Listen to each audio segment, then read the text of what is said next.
Okay guys, welcome back once again to DJPABLOTV. I'm your host Paul, aka DJ Pablo, and once again guys, it is movie night. And you know, on a movie night I usually sit with my kids and kind of check out a new movie. And tonight guys, the movie that I watched was Fast and the Furious 8, The Fate of the Furious. And it was a lot of fun guys. They took the franchise to another level. And it was very exciting guys. The opening scene, they were actually in Cuba. And I was surprised to see them actually doing street racing in Cuba guys, because you know Cuba is kind of like untouched. It's kind of like very secured and stuff. People don't really get to really see that much of Cuba. And I was like, whoa, they really pushed the envelope when they got themselves in Cuba and they were racing some of those classic cars. Dom and Lady was over there and they were doing their opening scene with Dom racing this dude in Cuba. And I was like, whoa, very impressed to see them actually do a scene there. And shout out to the people in Cuba that even allowed them to do the movie there, man. It was a really good look just to see Cuba in a different light, just seeing the people of Cuba that's kind of like having fun. See what I'm saying? The cars, as usual, you know, the cars are like way vintage. So just to actually see a couple of the vintage cars and just see them on the roads and stuff, it was a good look. Then guys, they started to push the envelope. They eventually moved on to all over the world, because you know in Fast and the Furious they usually travel all over the place. But this time Dom met up with one of his, this is like the worst villain they could ever have guys. And this character was played by Charlize Theron, and aka Cypher, and she's like some super hacker slash villain. And she actually kidnapped Dom's son and was blackmailing Dom to do some stuff for her. She wanted him to go steal a couple of stuff and told him that if he didn't do it, she would actually kill his son. And by the way, the son was from Elena, the police chick that he met in Brazil. So I'm saying when he was in a conflict with The Rock, if you can remember that girl, she was the girl that actually had the son with him, because at the time they thought Letty was dead. So he was involved with her for a brief minute and then she got pregnant. And Dom didn't know he had a son, but apparently Cypher, which is the new villain, found out and kidnapped both of them and were using them to blackmail Dom. So I'm saying, so he had to turn his back against the whole family and go up against them while trying to steal a bunch of stuff that she wanted. And even Shaw guys had to team up with them just to take her on. That's how deadly she was. So I'm saying, Shaw eventually had to team up with them just to kind of like to fight her off. And they destroyed so many cars in this movie guys. I am telling you, they pushed the envelope to the limit. I'd love to see the bill for the expenses that they spent on this movie. There was a scene that they did in New York where Cypher was actually hacking into all the new cars that can actually drive by themselves, the self-driving cars. And there was a scene when she said, let's make it rain, and she tossed a couple of cars.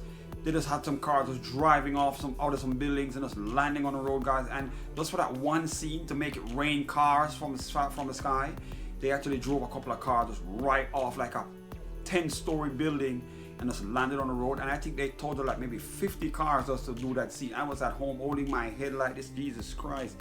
Look at those nice cars getting ruined. But then it's the movies guys. It's a big budget movie. They have the money to do the scenes, so they can afford to ruin cars. That's what they do on the Fast and the Furious. But it was hard for me to watch those nice cars just go to waste just to make that one scene, man. But it was real crazy. They took over a bunch of cars and just have them driving on the road by themselves and just using them to kind of like divert and block traffic up and do whatever they want. So I'm saying. But guys, eventually they moved on to a scene where they were out in Russia and they were driving on the ice, and Cypher eventually stole a submarine guys, and she was actually chasing them in one scene where she was trying to like blow them up with missiles and stuff. And it was real crazy guys. She hacked into the computer network of the Russian military and she stole a sub.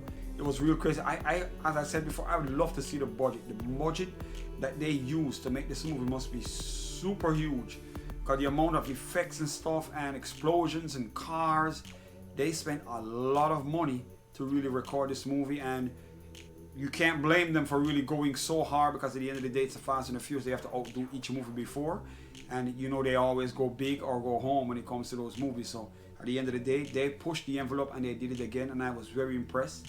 I can't wait to see what they're going to do for Fast and the Furious 9, so I'm saying. But it's a lot of fun guys. I don't want to spoil it for you guys, so if you haven't seen it yet, it's on cable. I think I watched it on HBO or Showtime, I'm not really sure.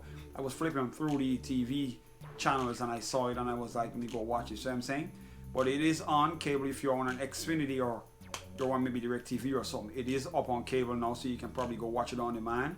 So I'm saying, if not, go buy the DVD. So I'm saying, or buy the Blu-ray. But it's a lot of fun, guys. I would personally recommend it if you want to have something where you can watch with the whole family. My kids were there the whole time and they were like, wow, wow. Especially with the music. The music kind of caught my kids' attention because they're hearing some of these newer rappers and stuff, music in the movies, and my daughters were like, wow, they got them in the movie as well. So I'm saying, so it's a lot of fun, guys. Go out and just treat yourself, you know what I'm saying? Go get the DVD, bring it home, sit with your family, or buy the Blu-ray copy of it there, even the 4K Blu-ray version of it.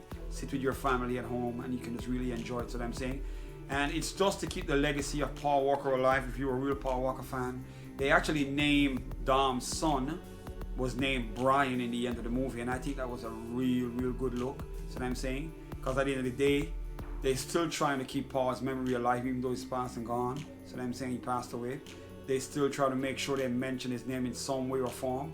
So Dom decided that his son that he just discovered he had is going to be called Brian. So what I'm saying, so you know, by the time they get to Fast and the Furious 9, he's probably going to be older, probably driving a few cars and stuff at a young age. So I can't wait to see what they do next. So what I'm saying, guys. So with that said, I'm just going to wrap it up, because you know, on a Saturday night, all it is here, it's late. I usually watch my movies and then I do my review. So let me just wrap it up by saying, for the people who are watching me for the first time, make sure you hit the subscribe button and make sure you hit the notification bell. That way next week you can always know when I do another review, and you can probably go watch the movie for yourself. So what I'm saying, so make sure you hit the notification bell and make sure you subscribe. That way you don't miss any of my videos. For my regular subscribers, you guys are always here with me. I thank you guys, and if any of you didn't watch the movie yet, you get my personal recommendation to go watch it. You will enjoy it. So what I'm saying, so with that said, guys, let me just wrap it up the usual way. Peace and salute from West Palm Beach, and I'm out of here. And I will see you guys tomorrow, alright? Peace.